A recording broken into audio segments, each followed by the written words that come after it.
સ્વામી વિવેકાનંદના અનમોલ વિચારો.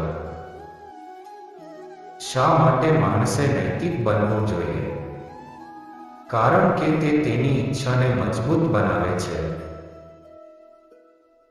શાંત રહેવું એ શક્તિનું સૌથી મોટી અભિવ્યક્તિ છે. વર્તમાન એ આપણા ભૂતકાળના કર્મો દ્વારા અને ભવિષ્ય વર્તમાન દ્વારા નક્કી કરવામાં આવે છે. કર્તવ્ય પ્રત્યે સમર્પણ એ ભગવાનની ઉપાસનાનું સર્વોચ્ચ સ્વરૂપ છે.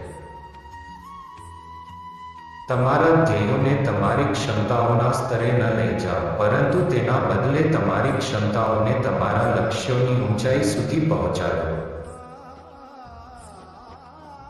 ઊંડી ઊંઘ પણ તમને એટલો આરામ નહીં આપે જેટલો ધ્યાનથી મળે છે.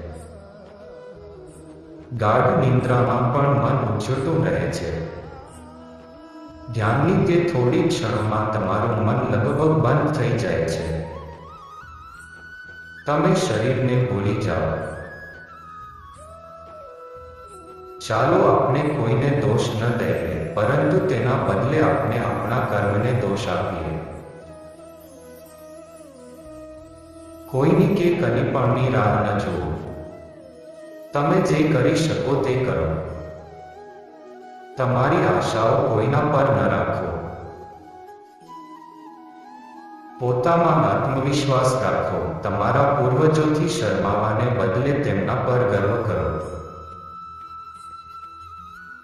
સૌથી મોટી શક્તિ વિચારની શક્તિથી આવે છે. તત્વ જેટલું ઝીણું હોય છે તેટલું વધુ શક્તિશાળી હોય છે. વિચારોની મૌન શક્તિ લોકોને દૂરથી પણ અસર કરે છે, કારણ કે મન એક અને અનેક છે.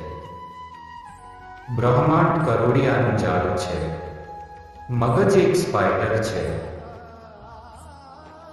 કોઈ વ્યક્તિ રાજકીય અને સામાજિક સ્વતંત્રતા પ્રાપ્ત કરી શકે છે, પરંતુ જો કોઈ વ્યક્તિ પોતાની લાગણીઓ અને ઈચ્છાઓનો ગુલામ હોય તો વ્યક્તિ વાસ્તવિક સ્વતંત્રતાના શુદ્ધ આનંદને અનુભવી શકતો નથી. તમે પોતે જ તમારા ભાગ્યના ઘડનાર છો. દુનિયામાં માણસનો અનુભવ તેને તેના વમળમાંથી બહાર આવવા માટે સક્ષમ બનાવે છે. ક્યારેય ના કહો, હું કરી શકતો નથી, કારણ કે તમે અનંત છો. તમારા દ્વારા કંઈ પણ થઈ શકે છે. વિસ્તરણ એ જીવન છે. સંકોચન એ મૃત્યુ છે. પ્રેમ એ જીવન છે. નફરત એ મૃત્યુ છે. તમે પોતે જ છો જેને તમે શોધી રહ્યા છો. દિવસ અને રાત વિચારો, હું તે પરમ શક્તિ અને જ્ઞાનની રાહ જોઈ રહ્યો છું. હું સુખનો સાર છું. મને શેનો ડર છે? અને હું શેની ચિંતા કરું છું? આ શરીર, મન અને બુદ્ધિ બધું ક્ષણભંગુર છે. અને જે તેમની બહાર છે તે હું છું. તમે કંઈ પણ અને બધું કરી શકો છો, એ પણ કોઈના માર્ગદર્શન વિના. ઉઠો અને તમારી અંદરની દિવ્યતાને વ્યક્ત કરો. બધી શક્તિ તમારી અંદર છે. તમે કંઈ પણ અને બધું કરી શકો છો. પોતાની ઉપર વિશ્વાસ કરો. એવું ન માનશો કે તમે નબળા છો. એવું માનશો નહીં કે તમે અડધા પાગલ કે મૂર્ખ છો.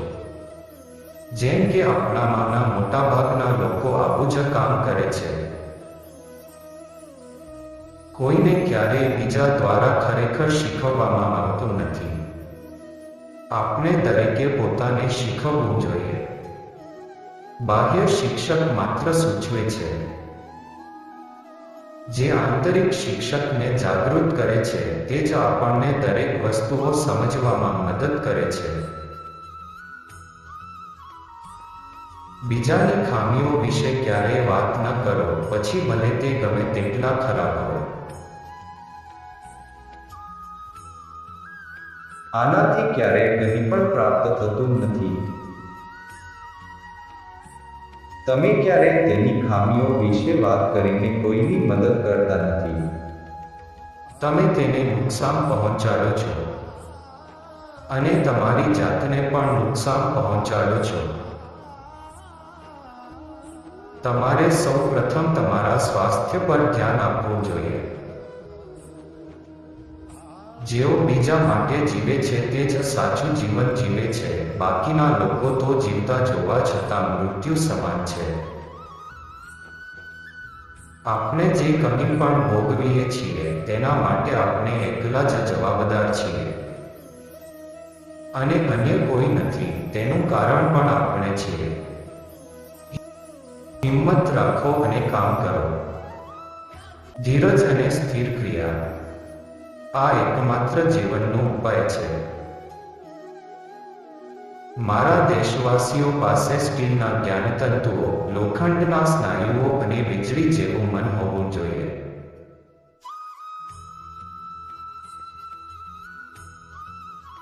બ્રહ્માંડમાં ફક્ત એક જ આત્મા છે. ત્યાં કોઈ તમે અથવા હું નથી. બધી વિવિધતાઓ સંપૂર્ણ એકતામાં ભળી જાય છે. તે છે ભગવાન. જેણે આંતરિક પ્રકૃતિ પર વિજય મેળવ્યો છે તે સમગ્ર બ્રહ્માંડને નિયંત્રિત કરે છે. સમગ્ર બ્રહ્માંડ તેનો સેવક બની જાય છે.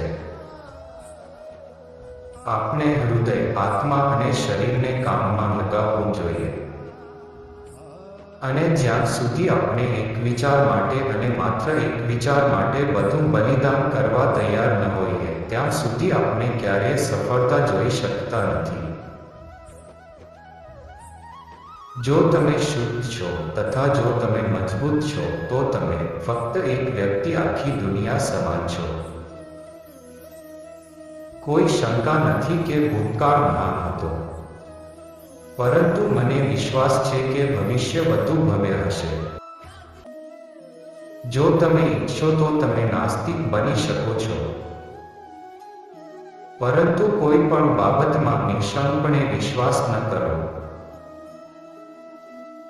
દુનિયાનો ઇતિહાસ એ એવા થોડાક માણસોનો ઇતિહાસ છે જેઓ પોતાની જાત પર વિશ્વાસ કરતા હતા.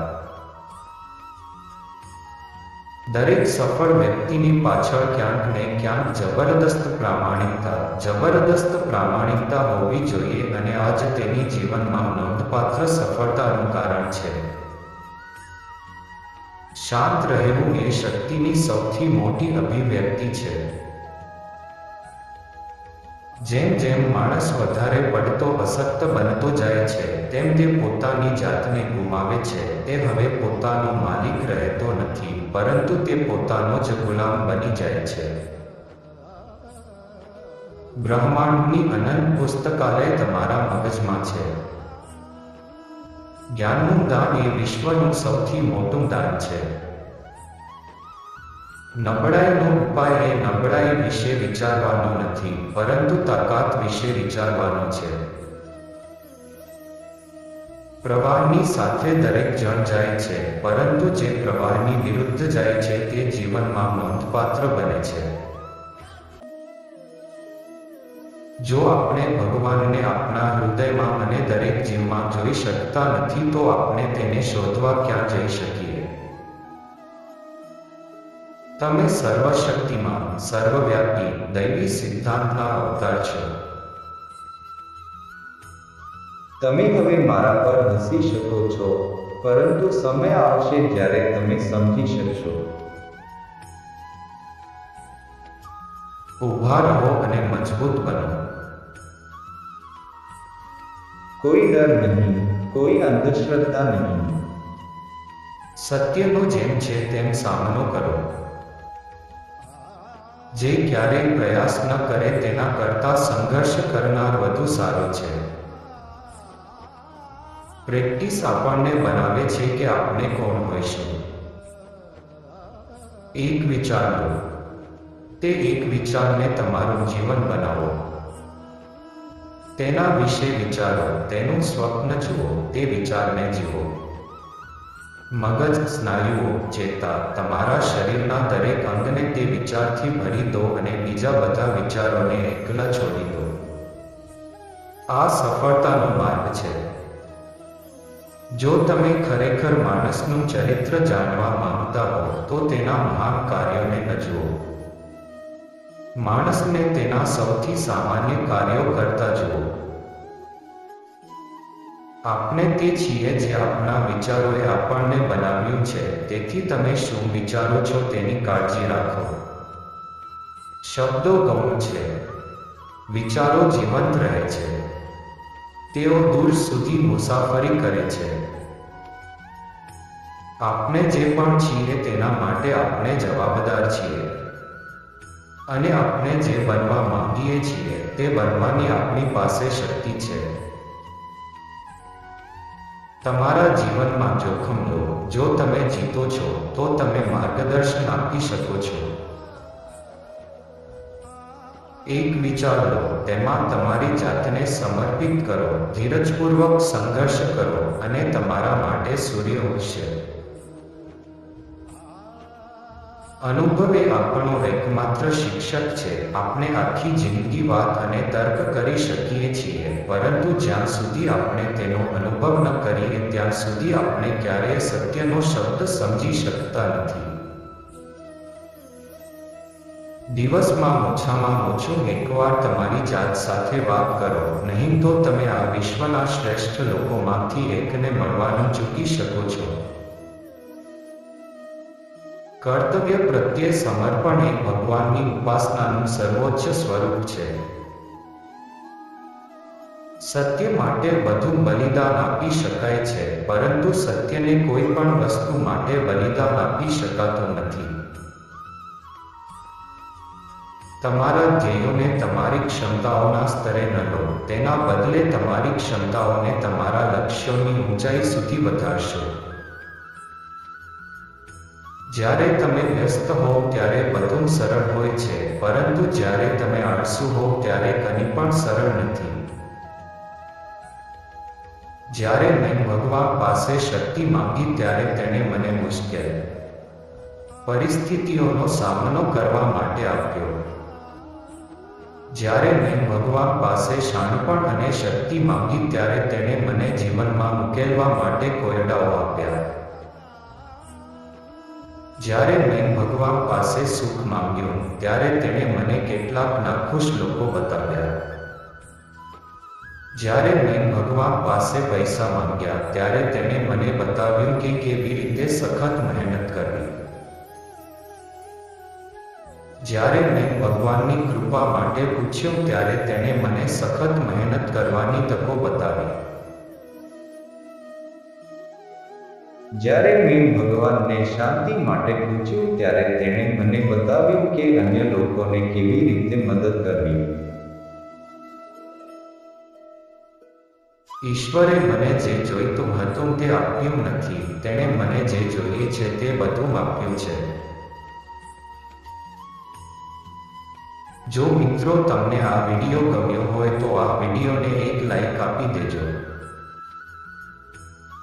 તમારા જીવનને એક ઊંચા ધ્યેય સુધી લઈ જવા માટે મદદરૂપ થાય એવા આવા જ નવા વિડીયો જોવા માટે અમારી ચેનલને સબસ્ક્રાઇબ કરો.